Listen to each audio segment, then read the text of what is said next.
We're trying something different here today and looking back at things we thought we would have in the future back in the 90s. Gamers in the 90s like ourselves had these wild ambitions for what gaming would become, and although it's bigger and crazier than ever, there's quite a few things in gaming we didn't get.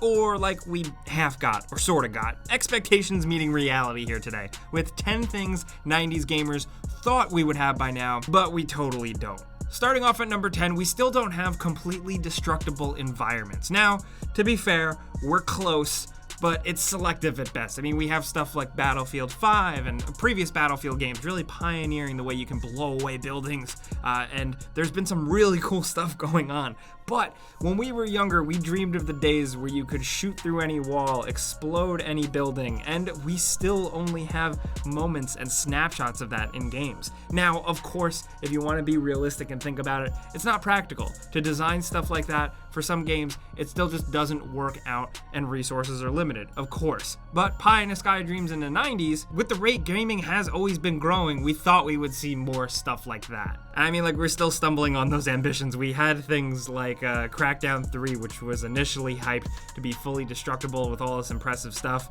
and that never really completely came to fruition, at least in the single player. And in the multiplayer, it was kind of weird. Maybe one day it'll become commonplace in games for everything to just be destroyed, even if it doesn't make sense. It really doesn't make sense, but still, when we were kids, we wanted it.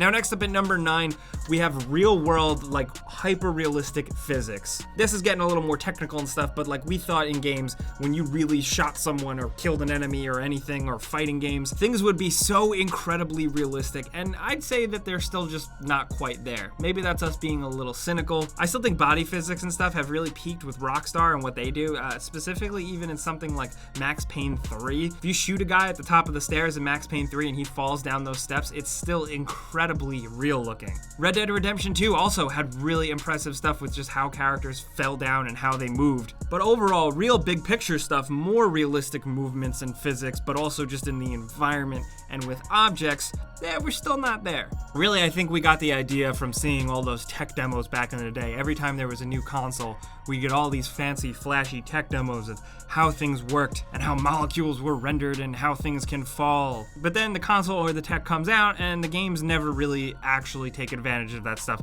at least the way we thought in our simple little minds. But next at number 8, we got one that's, I would say 50-50. Zero invisible walls. We thought we were gonna get every game with no invisible walls, endless, going on as far as the eye can see. I think some of us were really dumb as 90s kids, but it's kind of happening now with procedural games. Thanks to the magic of algorithms, games can essentially be endless and keep going, so there's that. But I just want to point out that still, in 2019, we still get games that have invisible walls. But I think there's something to be learned, a lesson to be learned here, and something that we didn't get. Invisible walls often act as a proper barrier, a reason, a way to guide the player to the next thing. If you could, in any game, go anywhere with no invisible walls, the game could pretty easily collapse and you can get into something that the designer didn't intend for you to do. And without invisible walls keeping you safe, there was no way to really track that, and things could be a disaster. You know what I mean? This one might seem a little bit like reaching, but invisible walls when we were younger was such a pain. And we thought those would be completely gone by now, but now that we still have them, maybe sometimes we do need them. I think I'm going a little too deep on this one, sorry.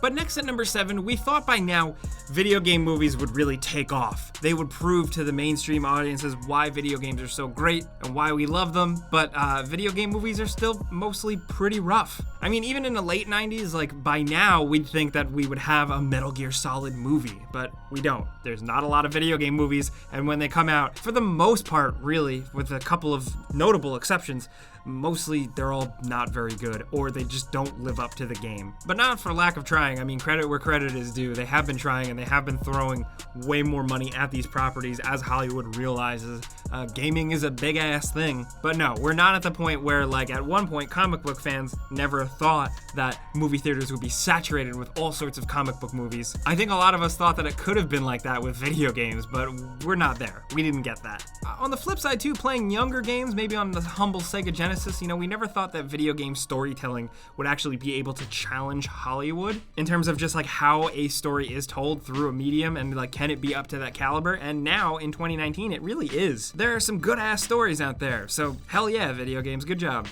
Now, next up at number 6, us young 90s gamers were sitting around blissfully and pretty naively thinking that we'd always have a Sega console, that Segas would always be in our homes, that Sega would be a part of, right up there with Nintendo. But boy, have things changed. It turns out Microsoft came around, Bill Gates wanted to get in on that gaming action, and after a flop move with Nintendo, Sony decided to also make their own thing. We had the pretty excellent Sega Genesis, we had the Sega Saturn, and of course, we had the Sega Dreamcast, which was really amazing, but unfortunately that was the last gasp and we never got another Sega console. I almost wish we did. I would love to see what a Sega console would look like in 2019. Where would that even fit? But it still just goes to show, like, when you're younger and you're enjoying something, you think that it's so big and it's just always going to be here to stay. It's a cautionary tale. Hindsight is 2020. We had no idea that one day Sega would totally get out of the console business, but here we are, and I think it's important to remember that stuff,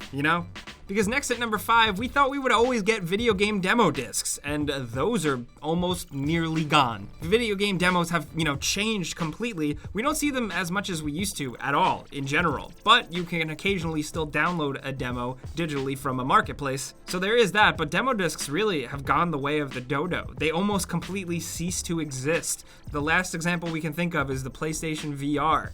Came with a bundled in demo disc, and that was really exciting. A physical demo disc you would put in your machine. Wow, a novelty in 2019. That was another thing that we thought we would always have and we would always consistently get, were demo discs. Maybe we were stupid to think that formats would change and things wouldn't always be on CDs, but alas, there's a lot of things from the time period that we thought we would always have and we don't, like Blockbuster. Don't get me started on that. Let's move on to number 4. One of the biggest ones. I think when we were kids sitting around looking at video games and looking at the technological advancements at the time, we thought by now we would have real-life photorealistic graphics.